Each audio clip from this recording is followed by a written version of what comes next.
Kia ora everybody. Firstly, I'd just like to thank everyone for taking the time out of their busy schedules to come and have a conversation today. A really cool conversation.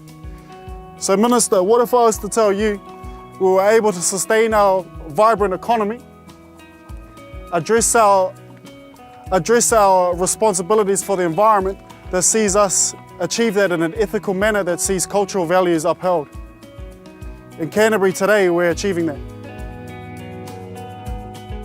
What works is a partnership between the farmers, the council and the other advisors that are helping us to actually look at what does that mean practically and how do we implement that in a way that has meaning for you as well as has meaning for the broader community. My grandfather, my father and none of us have had a huge debt loading, so we've been able to farm without having to overstock, and we've tried to take care of our soil. My father started clearing this creek, and with Peter Chamberlain's help with the Harts Creek Stream Committee, we've carried on and have done what you can see here long before we had a farm environmental plan or even thought about something like that. Our water's a precious resource, so doing anything that we can do on farm to protect that resource is massive. That's what I believe. So yeah, we're just on the edge of it, and I'm really positive on just the things that can be achieved. The challenge I have is retaining what we need to do and achieve for our environment through ECAN, getting out amongst our communities and having a strong relationship so we can actually talk quite frankly and actually outcome driven. What can we do on the ground? So with these farming groups that I have come to know really well, I'm seeing the same characteristics that my tipuna had, my ancestors have through kaitiakitanga, through stewardship, rangatiratanga, through leadership, and that actually, if it's farmer driven and if it comes within, my job's done. My values are already with these people. So that's quite a humbling observation I've had, although there has been challenges. You know, I can remember back in 1985 talking to a farming leader in this catchment who's actually no longer with us, who seriously made the point that he felt the lake was too far gone.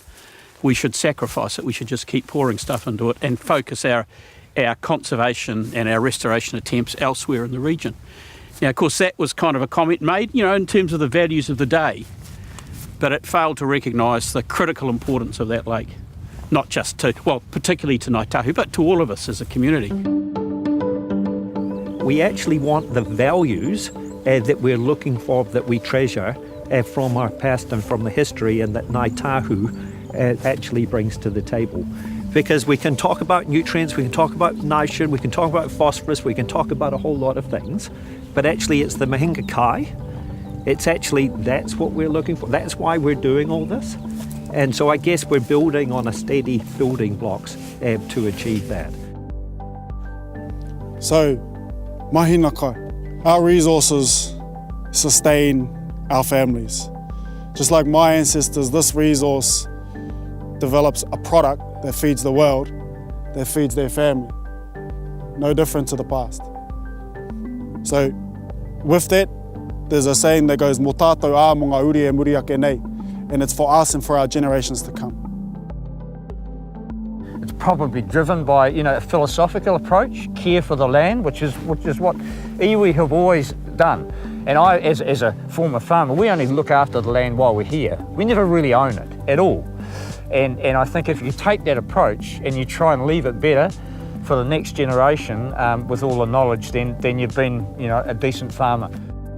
You know, this is very fertile soil, there's huge advantage. I guess that's why, you know, iwi, Ngāi Tahu, you know, came around here because of the food that it would produce. And so for the same reasons, farmers settled here early on, but we just kind of, in some areas, pushed the boundaries a bit too far. So with what we learn, we've got to be smarter. And so thanks very much for hosting it as part of, I hope, a new approach to farming across the country that says we understand our environment, we don't have to push the limits, and more importantly, we'll get more from what we do. And I guess if the values in the food that we produce connect from the consumer back to the farmer, then we really got it made. And The person who pays a hell of a lot more for it in Berlin or in London will understand that they do so because they're supporting the land that develops that food. So that's the story that we have to develop.